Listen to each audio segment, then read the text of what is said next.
Fiancée announces she is bisexual after a solo trip to a wedding. Betty, 27F, and I, 30M, got engaged in January after dating for a couple of years. Our plan was to get married next year when we had saved enough money for the wedding. Shortly after getting engaged, we moved in together at the end of January. In May, Betty was a bridesmaid for one of her friends. I was unable to attend due to my job and the fact it was a 5-day trip. Betty had a great time reconnecting with some of her old friends, but a couple of weeks after she got back she became moody and withdrawn. I was relieved when she made an appointment with a therapist since she hadn't opened up to me about what was troubling her. After about 5 or 6 sessions, she sat me down one Saturday morning so we could talk. Betty had been raised in a very conservative household and had to suppress her desires until she moved out to go to college. Even then, certain ideas she denied and refused to embrace. At the wedding, she was introduced to the wife of one of her girlfriends from college, and it triggered a lot of repressed desires over the days they all hung out before the wedding. She told me she felt romantic and sexual attraction to women as well as men and realized she was bisexual. I told her I was happy she finally felt safe in sharing this with me and it didn't change how I felt about her. It was a very emotional moment. She asked me how I felt about her exploring her sexuality now that it was out in the open. I said I was open to exploring it with her and possibly having a threesome with another woman to let her have that experience. She wanted a one-on-one experience with another woman and felt she couldn't do that with me present. Told her that sounded more like an affair and something I wasn't comfortable with. I asked her if she wanted to cancel the wedding and maybe separate while she figured out what she wanted to do. She was adamant that was not what she wanted, and she was still very much in love with me and still wanted to get married, but she felt like she had to explore these feelings she was embracing before we settled down together. I asked her if she had done anything inappropriate at the wedding and cheated on me. I asked if she had someone in mind or had been talking to someone since she came back. She admitted to dancing with a girl at the reception and they kissed at the end of the night, but nothing else happened. But she denied talking to anyone or pre-planning anything. She knows this was a lot to throw on my plate all at once and she didn't expect an answer right away. She just asked that I keep an open mind and keep talking about it. I couldn't promise anything, but I agreed to do some research and talk to a workmate that has an open marriage to see how they cope. I did warn her if I found out she lied or was doing anything behind my back there would be no second chances and I would leave. My workmate has been super helpful and open about their relationship. My brother got me into a support group that has helped me come to terms with our relationship changes. I'm burning my way through my second book and sat Betty down Thursday night to check in and talk about moving forward. I found us a couples therapist. I gave her the book I had finished, and I told her we should postpone the wedding for 6 months and then decide if that's the path we are still on. I was on a roll when she stopped me and asked me if I was planning on dating other people. Like that never occurred to her that I would be dating as well. She kind of shut down after that, barely giving one-word answers when I would ask her something. I think the longest sentence I got was, "I just don't know." She has been like that for 24 hours now, like she is lost in a fog. I'm just bracing myself for the inevitable flood of emotions. I would have thought she would be happy that I was considering opening our relationship. Add-on. My brother came out as gay when I was 16 and my parents were very supportive, so I grew up in a very different household than my girlfriend. Apology. The second half of my post was written much later than the first half, and after a few drinks. Rereading it made it clear I should have waited till this morning before posting it. Sorry.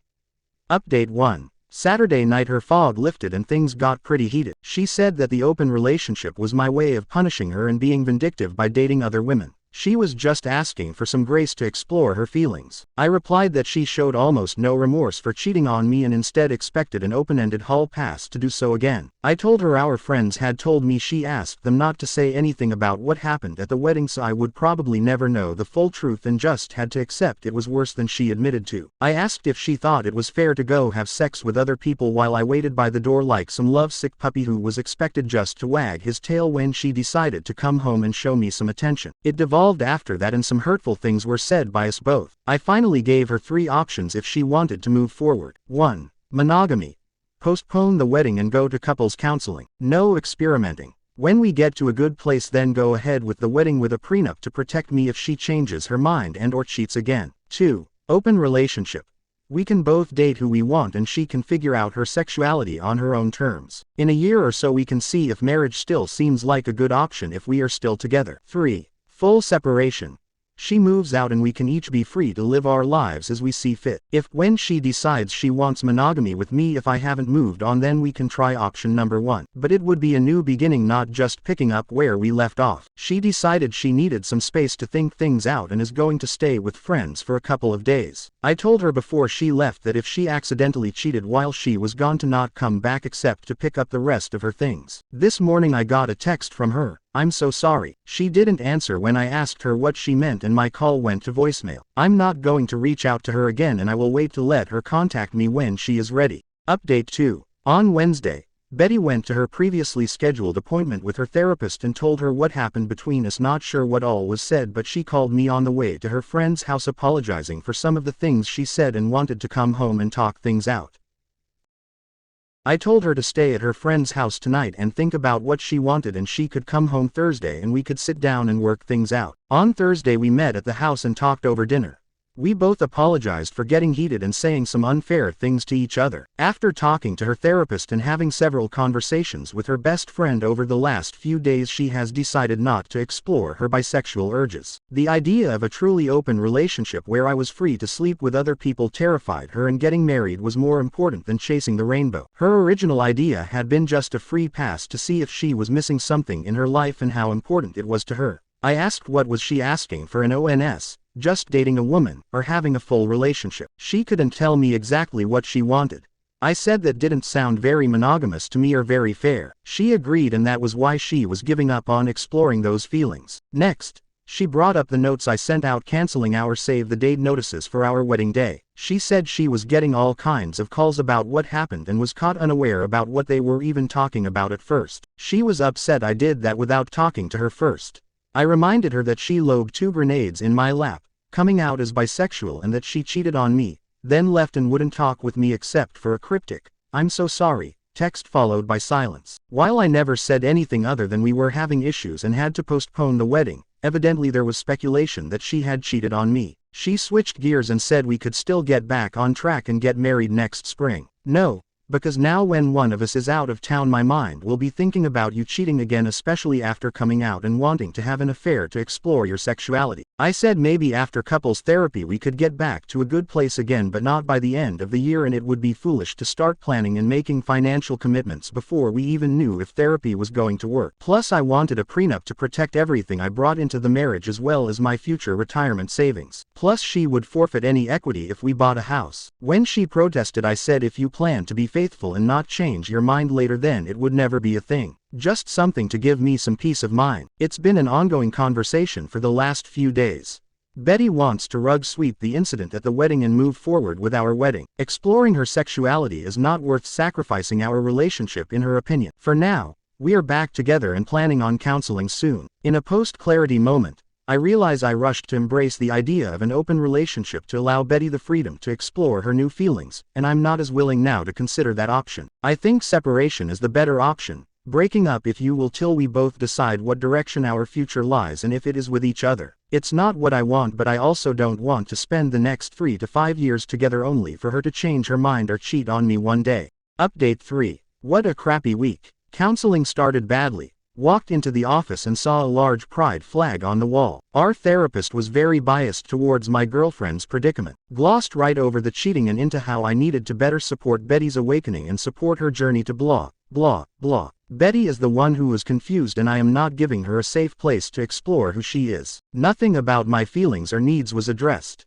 To make matters worse, when the therapist was piling on me I looked to Betty to stand up or say something positive for me and I got nothing. That part hurt me the most and I pretty much shut down for the remainder of the session. Toward the end, the therapist did try to engage with me because you could tell she knew had completely lost me. On the drive home, Betty tried to talk to me and I gave her the 3 answers I kept repeating to the therapist: sure, nope, and maybe.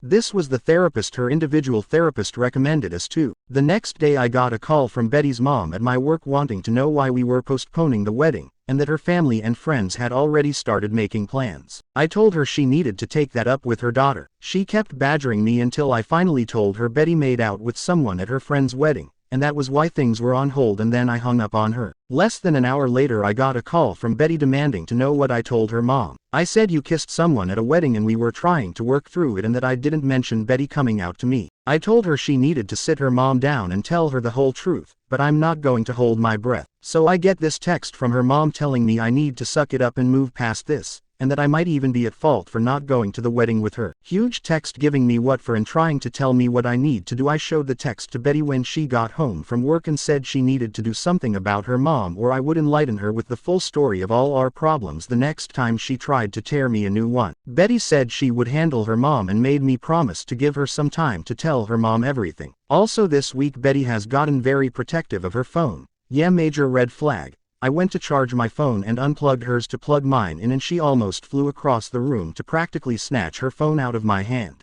I was able to sneak a look at her phone later while she was asleep, only to find she had changed her access code, something which she hadn't done since we had been together. I went online and looked at our phone bill and there were many lengthy calls to a Colorado area code, which I have found out is where the girl she kissed was from. I am just mentally exhausted at this point. The gaslighting, lying, and just feeling like I am treading water all the time. Lately, when we've been intimate there is a lack of passion in her that was there before all this. I feel love bombed without the feeling. Feels like just hollow words and empty gestures. Tomorrow we are going to a cookout at her parents' house. I am going to try and keep my cool and not say anything, crossing my fingers. But when we get back I am telling Betty I'm done.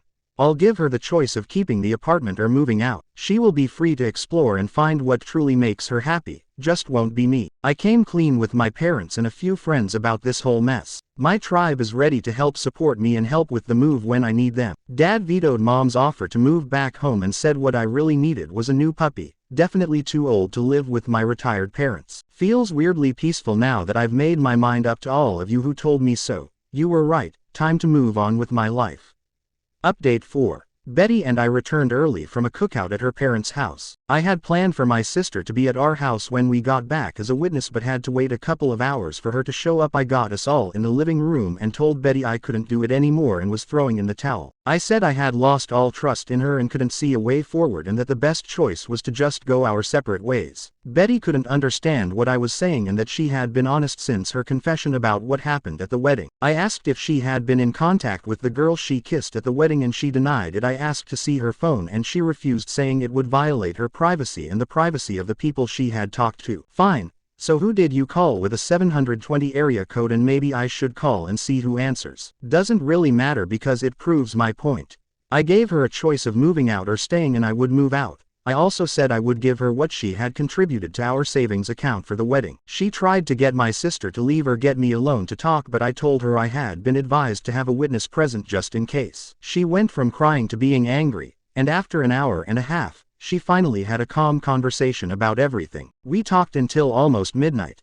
This morning Betty decided to move back to her parents temporarily and the three of us packed up her things. While we waited for her dad and brother to come get her things, she tried to get me to go to a different counselor and give therapy another chance, but I said it was just a waste of time. I could never trust her again and that was no way to live. Not much of an ending.